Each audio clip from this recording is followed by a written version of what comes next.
Сейчас зажгем костерок, сделаем вкусного чайку, воды набрать.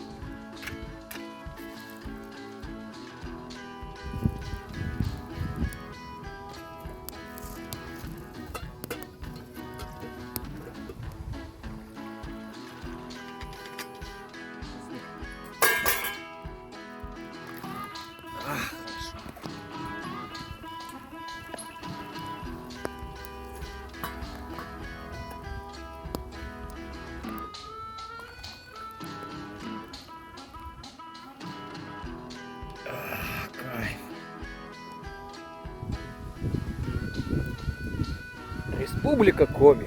Что может быть лучше пить чай на берегу речки и любоваться этим дивным пейзажем?